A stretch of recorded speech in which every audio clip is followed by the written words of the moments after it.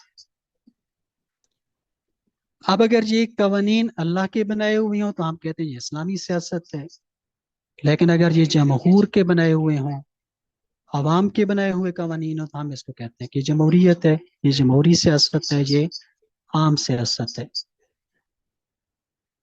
لہذا جو امام حسین علیہ السلام کی نظر تھی، امام علیہ السلام معاشرے کی اصلاح کرنا چاہتے تھے، اور یہ وہی ہدف تھا جو انبیاء کا ہدف تھا۔ امامت کا منصب یہی ہے کہ امام اسلام کی دین کی حفاظت کرتا ہے، اس کو نافذ کرتا ہے، چاہے اس کے ہاتھ میں حکومت ہو یا نہ ہو۔ اس تناظر میں آپ دیکھیں گے تو امام علی علیہ السلام کا جو 25 سالہ دور ہے، امام کی سیاست ہے وہ، امام کا خلیفہ وقت کے خلاف تلوار نہ اٹھانا امام علی علیہ السلام کا، یہ ان کی سیاست ہے۔ امام حسن علیہ السلام کا معاویہ کے ساتھ صلح کر لینا، یہ امام کی سیاست ہے۔ جناب سید الشہداء کا مدینہ سے یزید کے خلاف، بنو امیہ کے خلاف خروج کرنا، یہ ان کی سیاست ہے۔ لیکن اس سیاست کا انداز الہی سیاست ہے۔ آپ دیکھیں امام علیہ السلام نے خود اس کا ہدف جو بتایا ہے کہ میں کیوں جا رہا ہوں، امام نے فرمایا کہ انی لم اخرج اشرا ولا بطرا، عجیب سنتے رہتے ہیں ہم کہ میں خیر خواہی کے لیے، سیر و تفریح کے لیے ایسے میں نہیں نکل رہا ہوں، انما خرجت لطلب الاصلاح، ابھی ہم نے کہا کہ اصلاح سیاست کو کہا جاتا ہے۔ میں اپنے جد کی امت میں اصلاح کرنا چاہتا ہوں، میں چاہتا ہوں کہ امر بالمعروف اور نہی عن المنکر کروں، اور میں اپنے جد رسول اللہ اور اپنے بابا علی کی سنت پہ عمل کرنا چاہتا ہوں۔ اور قرآن مجید نے اس مطلب کو کیسے بیان کیا ہے؟ سورہ حج کی غالباً آیت ہے کہ جہاں پہ فرمایا کہ الذین ان مکناہم فی الارض اقاموا الصلاة وآتوا الزکاة وامروا بالمعروف ونہوا عن المنکر۔ قرآن مجید مومنین کی صفات بتا رہا ہے کہ اگر ہم ان کو اختیار دے دیں زمین میں تو یہ کیا کریں گے؟ اقام الصلاۃ، نماز قائم کریں گے، یعنی کہ معاشرہ سازی کریں گے، معاشرے کی تربیت کریں گے، معاشرے کی اصلاح کریں گے، جس کا سب سے پہلی چیز نماز ہے۔ پیغمبر اسلام ہجرت کر کے مدینہ میں آتے ہیں، سب سے پہلا حکم مسجد اور نماز کا آتا ہے، اس لیے کہ بگڑے ہوئے معاشرے کے لیے نماز سب سے پہلا معاشرہ ساز ہے۔ پھر اور کیا کریں گے؟ وآتوا الزکوٰۃ، اس معاشرے کی اصلاح کے لیے ان کے اقتصادی نظام کو درست کریں گے۔ تیسرا کام کیا کریں گے؟ فَآمَرُوا بِالْمَعْرُوفِ وَنَهَوْا عَنِ الْمُنکَرِ۔ قرآن مجید کی یہ وہی آیت جس کو کوٹ کر رہے ہیں یہاں پہ اس وصیت نامے میں امام حسین علیہ السلام، کہ میں نانا کی امت کی اصلاح چاہتا ہوں، میں امر بالمعروف اور نہی عن المنکر کرنا چاہتا ہوں۔ اشہد انک قد اقمت الصلاۃ وآتیت الزکاۃ وامرت بالمعروف ونہیت عن المنکر۔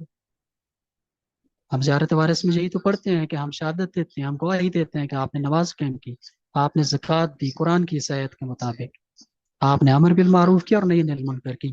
انشاءاللہ اس پہ آگے جا کے ہم تفصیل سے بات کریں کہ یہ امر بالمعروف اور نہی عن المنکر تھا کیا آخر۔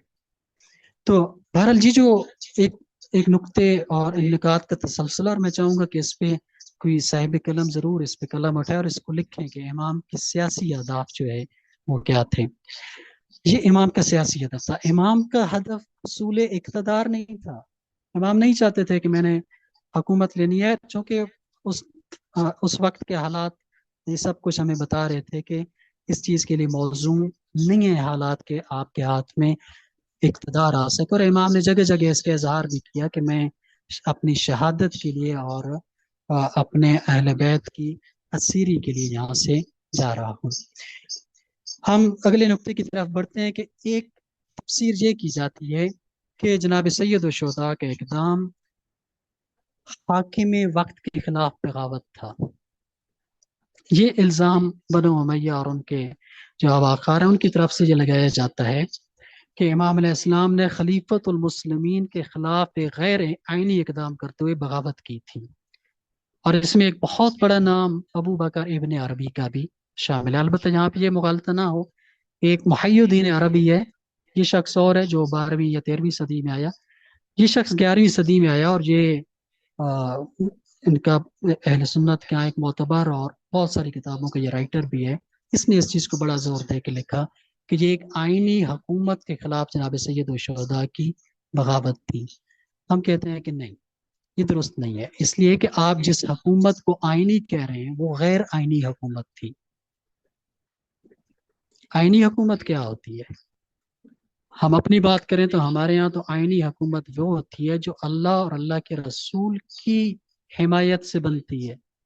امامت، آئینی حکومت تو امامت ہے. اس کے خلاف جو حکومت بنے گی وہ غیر آئینی حکومت ہوگی. آئین اسلام تو یہ ہے ہمارے پاس. ہم اس کے ایک سائڈ پر رکھ دیتے ہیں ایک لمحے کے لیے. ہم کہتے ہیں چلیں امامت کو چھوڑیں. آپ مسلمانوں نے جو اپنے لیے خلافت اور حکومت کا جو آئین بنایا تھا، کیا یزید کی حکومت ان اصولوں پہ پوری اترتی تھی؟ آپ کے ہاں تو شورا ہے، شورائیت ہے. آپ کہتے ہیں کہ حکومت شورا کے ذریعے سے بنے گی. وہ کون سی شورا تھی جس نے یزید کو یہ اختیار کیا تھا، یا معاویہ بن ابو سفیان کو یہ اختیار دیا تھا کہ تم اپنی حکومت بناؤ؟ اور دوسری چیز کہ بغاوت کہتے کیسے ہیں؟ بغاوت اس بلا وجہ قیام اور فوجی شورش کو کہا جاتا ہے. فوجی شورش جس کو آپ جدید دور میں آپ اس کو مارشل لا کہہ سکتے ہیں، یا کوئی ایک گروپ دہشت گرد گروپ کھڑا ہو جائے اور اسٹیبلشڈ حکومت کے خلاف قیام کرے، جس کی ایک آئینی حیثیت ہو، جو آئین کے ساتھ وہ حکومت قائم ہوئی ہو، اس کے خلاف اگر اس طرح کا قیام ہوتا ہے، اس کو بغاوت کہا جاتا ہے. جبکہ یزید کی نہ تو حکومت آئینی تھی، اور نہ ہی یزید کے اندر خلیفہ کی وہ صفات پائی جاتی تھی جو اس دور کے لوگوں کے ہاں معتبر تھی. اگر اس دور کے لوگ اور اصحاب موجود ہیں، تابعین موجود ہیں، اسی کو اگر دیکھ لیا جائے تو اس دور کے لوگ اس کو خلیفہ شرعی نہیں سمجھتے تھے، لیکن اس کے خلاف بغاوت بھی نہیں کرتے تھے. علامہ مودودی نے بھی اس کو لکھا کہ امام علی مقام کے دور میں اور ان کے بعد بھی صحابہ و تابعین میں کسی ایک شخص کا بھی قول نہیں ملتا جس نے آپ کے خروج کو ناجائز لکھا ہو. اب بعد میں جب 12ویں صدی میں ابو بکر ابن عربی اور اس جیسے لوگ آتے ہیں، انہوں نے ایک یہ اصطلاح ایجاد کی کہ یہ جناب سید الشہداء کے اقدام ایک اسٹیبلشڈ حکومت، ایک آئینی حکومت کے خلاف قیام تھا، اور اس کو انہوں نے بغاوت کا نام دیا. اور دوسری بات کہ اگر اس کو بغاوت کہا بھی جائے تو ان اقوال کا کیا کیا جائے کہ جس میں پیغمبر اسلام کی معتبر احادیث موجود ہے کہ ظالم اور جابر حکمران کے آگے کلمہ حق کہنا یہ جہاد ہے.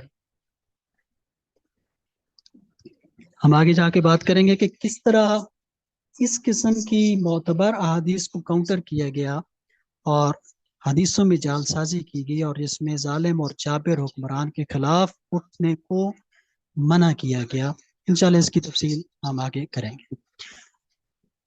چوتھی تفسیر جو ہے، جس کو فرقہ وارانہ تفسیر کہا جا سکتا ہے، وہ یہ ہے کہ یہ قیام جو امام حسین علیہ السلام کا تھا، یہ شیعوں کا انقلاب تھا، باقی مسلمانوں کے اس سے کوئی تعلق نہیں تھا. یہ خوفناک تفسیر ہے، اور اس تفسیر کا جو ہے آج بھی آپ اثرات اس کو دیکھ سکتے ہیں. آج آپ دیکھیں مومنین سید الشہداء علیہ السلام کے چاہنے والے آپ کا غم منا رہے ہوتے ہیں، لیکن دیگر مسلمانوں کی اکثریت ان کو کوئی پرواہ نہیں ہوتی ہے کہ وہ کس قسم کی سیر و سیاحت اور کس طرح کی ایکٹیویٹیز میں ہوتے ہیں، اس لیے کہ وہ سمجھتے ہیں کہ یہ شیعوں کا انقلاب ہے، یہ شیعوں کا غم ہے، یہ ہمارا غم نہیں ہے. یہ اس دور میں بعد کی حکومتوں نے جب دیکھا کہ جناب امام حسین علیہ السلام کا یہ پیغام تو پھیل رہا ہے، لوگ سوچ میں پڑ گئے ہیں، انہوں نے فرقہ وارانہ کی یہ ناپاک سوچ اس دور کے لوگوں میں پیدا کی. حالانکہ جناب سید الشہداء کے ہم اقوال پڑھیں گے اور اس میں مکمل تردید ہوتی ہے. آپ نے آپ کسی قول میں یہ نہیں ملتا، کسی اقدام میں نہیں ملتا کہ آپ کا قیام کسی خاص فرقے یا کسی خاص جماعت کے لیے ہو، بلکہ آپ کا ہدف خالصتاً دین اسلام تھا. اور دوسری بات، اس کی ڈیٹیل میں آپ آگے پڑھیں گے کہ اس دور میں سنی شیعہ کی تفریق اصلاً موجود ہی نہیں تھی، یا کم از کم بطور مذہب موجود نہیں تھی. آپ کہہ سکتے ہیں کہ سیاسی طور پہ ہو سکتا ہے کہ وہاں پہ شیعان علی اور شیعان معاویہ اور اس طرح کی اصطلاحیں موجود ہوں، لیکن مذہبی طور پہ جو آج ہم دیکھتے ہیں اس طرح کی کوئی ایسی تفریق اس دور میں موجود نہیں تھی.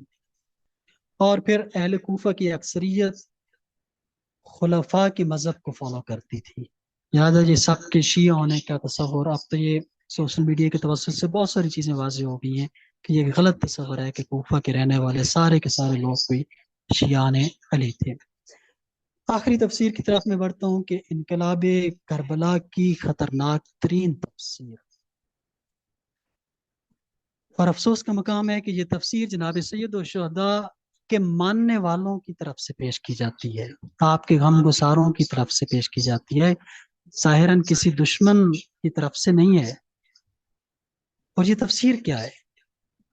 ایک نظریہ قائم کر لیا گیا کہ آپ کی شہادت کا مقصد رسول خدا صلی اللہ علیہ وآلہ وسلم کی گناہ گار امت کے گناہوں کو معاف کروانا تھا، اور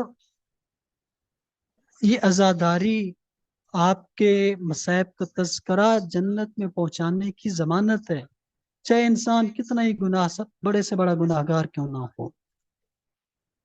انشاءاللہ آگے چل کے ہم چوتھے یا پانچویں میں اس کی بات کریں گے اس حوالے سے کہ یہ تصور کہاں سے پیدا ہوا۔ اس میں دونوں طرح سے کام ہوا ہے، اس میں دشمن نے بھی کام کیا اور اس میں کچھ غلط فہمیاں اپنوں کی طرف سے بھی پیدا ہوئیں، لیکن میں نے اس کو اس لیے اس کو جو نام دیا ہے کہ یہ خطرناک ترین تفسیر ہے۔ پچھلی تفسیریں دشمن کی طرف سے ہیں، موسٹلی دشمن کی طرف سے ہیں، لیکن یہ تفسیر جو بیان کی گئی ہے یہ تفسیر اندر سے ہے۔ اور اس میں جو ایک مسئلہ پیدا ہوا وہ یہ ہوا کہ خود عزاداری کو ہدف بنا لیا گیا۔ یہ بڑا باریک پوائنٹ ہے، اس کو سمجھنے کی کوشش کریں۔ میں اکثر جگہ پہ اس چیز کا ذکر کرتا آیا ہوں، اور اس پلیٹ فارم سے مجھے کوئی ہچکچاہٹ نہیں ہو رہی ہے، چونکہ مجھے معلوم ہے کہ یہاں پڑھے لکھے علم دوست لوگوں کی نشست ہے۔ ادروائز یہ بات کرتے ہوئے ڈر لگتا ہے بعض اوقات کہ جب آپ کسی کو کہتے ہیں کہ عزاداری ہدف نہیں ہے، عزاداری ذریعہ ہے، اور اس سے بڑھ کے جناب سید الشہداء علیہ السلام کی عظیم قربانی خود ہدف نہیں تھی، جناب سید الشہداء کی قربانی بھی ذریعہ تھی۔ امام نے خود اس کو بتایا کئی جگہوں پر، اور اگر امام علیہ السلام کی عزاداری خود ہدف ہوتی یا امام حسین علیہ السلام کی قربانی، آپ کا شہید ہونا اگر خود ہدف ہوتا تو آپ مدینہ کے اندر ہی شہید ہو جاتے۔ جب ولید نے آپ کو بلایا تھا رات کے اندھیرے میں، آپ اپنے ساتھ بنو ہاشم کے نوجوانوں کو کیوں لے کر گئے؟ امام چاہتے تھے، امام سمجھتے تھے، امام کی پوری منصوبہ بندی تھی، امام سمجھتے تھے کہ میں نے یہاں پہ شہید نہیں ہونا، اس لیے کہ امام کا ہدف شہید ہونا نہیں تھا۔ امام نے اپنی شہادت کو، اپنی مظلومیت کو ہدف نہیں سمجھا، بلکہ اس کو ذریعہ سمجھا اسلام کی حفاظت اور اسلام کی بقا کا۔ اور ان کی عزاداری، ان کے غم کا تذکرہ بھی ہدف نہیں ہے، یہ ذریعہ ہے اسلام کی بقا کا۔ جب ہم نے اس کو غلط سمجھا تو پھر ہم نے یہی سمجھ لیا کہ ہم عزاداری کریں گے، ہمارا عمل جو بھی ہو ہمیں جنت میں پہنچانے کی یہ ضمانت بن جائے گی۔ اس لیے بیرونی دشمن نے انقلاب کی جو غلط تفاسیر کر کے سامنے سے وار کیا، مگر یہ جو تفسیر ہے نادانستہ ہی صحیح اپنوں نے کی، لیکن یہ انقلاب امام حسین علیہ السلام کے مقاصد اور ان کے اہداف پر، اس کی پشت پر خنجر وار کرنے کی کوشش ہے۔ نہ صرف یہ بلکہ امام حسین علیہ السلام کی شہادت کے مقاصد کے ساتھ یہ سراسر غداری، بلکہ جناب سید الشہداء کی یہ توہین ہے۔ اب ہم آتے ہیں، ٹائم جو کہ ہمارا ہو چکا ہے، میں کچھ اوپر بھی لے گیا ٹائم، مختصر میں کرتا ہوں کہ قیام سید الشہداء کی درست تفسیر کیا ہے۔ اس کی درست تفسیر اسلام اور کفر کا مارکہ ہے، جو جناب سید الشہداء کے اپنے اقوال میں انشاءاللہ ہم پڑھیں گے کہ یہاں پہ دو تہذیبیں ہیں، دو قسم کے تمدن ہیں، ایک جاہلیت کا تمدن ہے اور ایک اسلام کا تمدن ہے۔ آپ ذرا ذہن میں لیں کہ جب اسلام آ رہا تھا، اسلام کا ظہور ہو رہا تھا، اس وقت جاہلیت کی، دور جاہلیت کے کون سی وہ خصوصیات تھیں جو اس دور میں موجود تھیں؟ جن کو ٹیکل کرنے کے لیے، جن کو کاؤنٹر کرنے کے لیے اسلام لایا گیا، اسلام پیغمبر اسلام وہاں پہ لے کے آئے۔ اب یہ جو دور ہے بنو امیہ کا دور، یا پیغمبر اسلام کی وفات کے بعد سے جو جتنا دور چلتا آیا، اس وقت تک معاشرہ دوبارہ جاہلیت کے اس ڈگر پہ چل پڑا تھا، اور اس چیز کو دیکھ رہے تھے جناب سید الشہداء بھی، امام حسن علیہ السلام بھی، جناب علی علیہ السلام بھی، لیکن انتظار میں تھے مناسب وقت کا۔ نظام جاہلیت کیا مطلب ہے؟ ہر وہ نظام جو اسلامی اصولوں اور نظریات پہ مبنی نہ ہو، یا اس کے خلاف اس کی جاہلیت کا نظام کہتے ہیں۔ جاہلیت کے عقائد، جاہلیت کے اعمال اس دور میں بہت عام ہو چکے تھے، اور اس کی تفصیل ہم انشاءاللہ اگلے لیکچرز میں پڑھیں گے۔ تو مختصر آپ یہ ذہن میں رکھیں، اور اسی کو ہم نے ایکسپلین کرنا ہے آئندہ بھی، کہ واقعہ کربلا کی درست تفسیر یہ ہے کہ یہ واقعہ کربلا دو اپوزٹ، متضاد نظریہ حیات کا تصادم ہے۔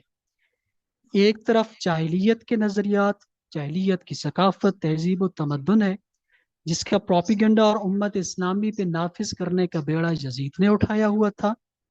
دوسری طرف اسلامی ثقافت اور نظام حیات تھا، جس کی حفاظت اور تبلیغ کا صحرا جناب سید الشہداء علیہ السلام کے کندھوں پہ تھا۔ تو انشاءاللہ اس کی ہم مزید وضاحت بھی آئندہ آنے والے لیکچرز میں، یہ ایک ابتدائیہ تھا، ایک مقدمہ تھا، اور اسی چیز کو ہم نے جناب سید الشہداء کے اقوال اور واقعات کی روشنی میں واضح کرنا ہے کہ اس قیام کا اصل مقصد کیا تھا، اور یہ قیام آج کے دور میں ہمارے لیے کیا کیا چیزیں ہمیں مشعل راہ کے طور پہ ہمیں پیش کرتا ہے۔ تو یہاں تک میری گفتگو جو ہے وہ ختم ہوتی ہے، اور آپ کا جو ہے گفتگو یہاں سے انشاءاللہ شروع ہوگی۔ تو اس حوالے سے کوئی بھی بہن، کوئی بھی بیٹی، کوئی مومن جو ہے بھائی، کوئی کمنٹ کرنا چاہتے ہیں تو وہ اپنا یہاں پہ کر سکتے ہیں۔ بسم اللہ۔